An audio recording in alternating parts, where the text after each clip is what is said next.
പ്രതിപക്ഷ നേതാവ് വി.ഡി. സതീശൻ നയിക്കുന്ന പുതുയുഗ യാത്രയ്ക്ക് കുന്നംകുളത്ത് ഉജ്ജ്വല സ്വീകരണം. ഉച്ചയ്ക്ക് 1:45-ഓടെയാണ് ജാഥ ക്യാപ്റ്റൻ വി.ഡി. സതീശൻ കുന്നംകുളത്തെത്തിയത്.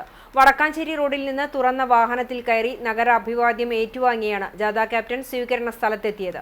വർണ്ണക്കാവടികൾ, വാദ്യമേളങ്ങൾ എന്നിവ അകമ്പടിയായി. സ്വീകരണ കേന്ദ്രമായ പഴയ ബസ് സ്റ്റാൻഡ് പരിസരത്തെത്തിയ പ്രതിപക്ഷ നേതാവിനെ ആവേശം നിറഞ്ഞ മുദ്രാവാക്യം വിളികളോടെ എടുത്തുയർത്തിയാണ് വേദിയിലെത്തിച്ചത്.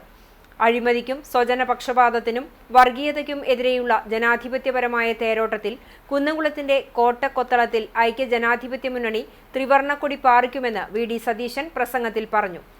പോകുന്ന പോക്കിൽ 6 ലക്ഷം കോടി രൂപയുടെ കടബാധ്യതയാണ് ഇടതു സർക്കാർ മലയാളിയുടെ തലയ്ക്ക് മീതെ വെച്ചിരിക്കുന്നത്. ആഗോള അയ്യപ്പ സംഗമം ലോകോത്തര തട്ടിപ്പിന്റെ പുതിയ മാതൃകയാണ്.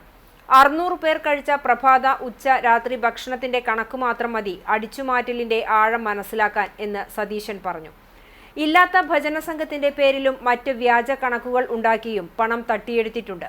ഇതൊന്നും ജനം പൊറുക്കില്ലെന്നും കേരളത്തെ ഏതൊക്കെ രീതിയിൽ ഇടതുപക്ഷം തകർത്തു ആ എല്ലാ മേഖലയും ഐക്യജനാധിപത്യ മുന്നണി പുതുക്കിപ്പണിയുന്ന പുനരുജ്ജീവനത്തിന്റെ മാതൃക സൃഷ്ടിക്കുമെന്നും വി.ഡി. സതീശൻ കൂട്ടിച്ചേർത്തു. ഞാൻ നിങ്ങളോട് പറയുന്നു, ഇതൊരു തേരോട്ടമാണ്.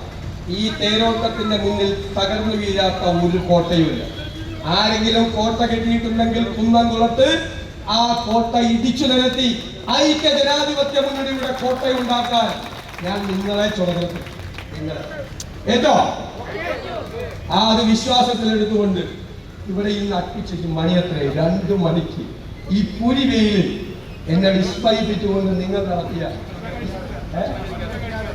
ഭക്ഷണം പോലും കഴിക്കാതെ, വെള്ളം പോലും കുടിക്കാതെ നിങ്ങൾ നൽകിയ ഈ ആവേശകരമായ സ്വീകരണം ഞാൻ എന്നും എൻ്റെ ഹൃദയത്തിൽ സൂക്ഷിക്കും എന്ന് മാത്രം പറഞ്ഞുകൊണ്ട് ആശ്രയിച്ചു.